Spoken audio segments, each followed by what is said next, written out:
question is how to go from half guard to close guard. They're having trouble with it, probably getting that knee out from in the middle. Let's see what Nelson says about it. So if we're here, and then let's say I'm like halfway through a hip skate, right? So then I have to get this knee through. And the biggest problem, I think the biggest problem happens here. One leg is out. One leg is out, one leg is in, like the this, middle. like this butterfly hook, right? One of the things we've been working on is just getting more of an angle. You're just creating this angle so you're not parallel here. I think a lot of people get stuck because they're like punched in, and then it's really easy for Matt to shove my leg back in and get to the pass again. So whenever you're in this scramble, it's just make sure you're actually here.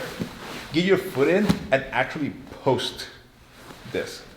So Matt, like now, my foot making contact with the ground, so Matt can't shove it back in anymore. If you can, sneaking this hook in helps a lot. Because Matt is kind of like in no man's land now, and like it's hard for him to like move that way because I'm hooking this, and it's hard for him to get over this because it's actually planted. So in order to do anything, he needs to like lift his hips. And then I can either go back to butterfly or now try working to get my foot out. Now, if Matt hangs out here, all I'm gonna do is just one more hip skate and get my hip up off the ground.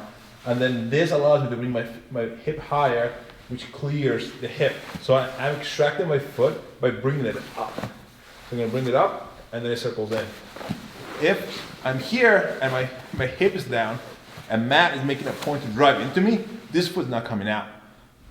This is where a lot of people get messed up. They think they gotta pull this foot free. Like if I was lazy, and this happens in drilling, this is why people learn this bad habit. Yeah. Their partner is like, here, so I just I'll do this. right, he just pulls his foot out. That's what you see like everybody doing, like the circle motion.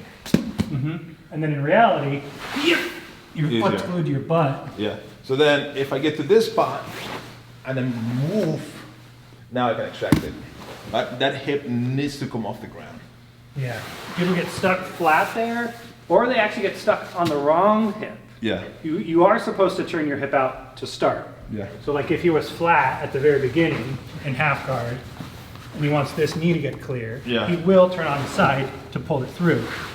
But then people stay that way. Yeah, and stay crunchers. And then they keep trying to pull this foot through, and it won't come, or it starts to, and then the person jumps over. So once he's got the knee cleared, so it was on the back side, now it's on the front side, the rest of the advice applies. The flattening out again, the putting the foot on the floor. And that foot on the floor is a big detail. This is a big detail even of side control escapes. Because this moment is a part of side control escape, mount escape, half guard return to close guard. And it's very common people stay turned on their side and they keep trying to pull this knee up. And then the person just goes, or they get to this point and they start trying to actually extend the leg, you know this one? They think they're gonna push the person away with this leg, like that. So they start trying to push like that, and then they pass again. Especially, this is more so when you're escaping side control and the leg's not in the middle. Yeah. This is across the belly. Yeah.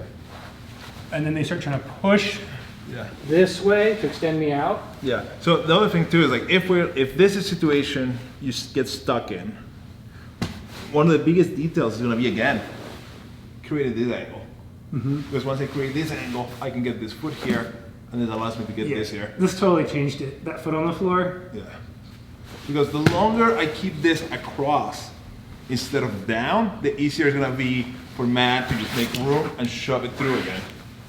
The moment I get off this situation into this and the foot on the ground, now I'm winning. Yeah, this is annoying. I'm winning, and then like I don't even have to go to close guard from here. I can start attacking. I can start knowing as I do stuff. You come through. Mm-hmm. Yep.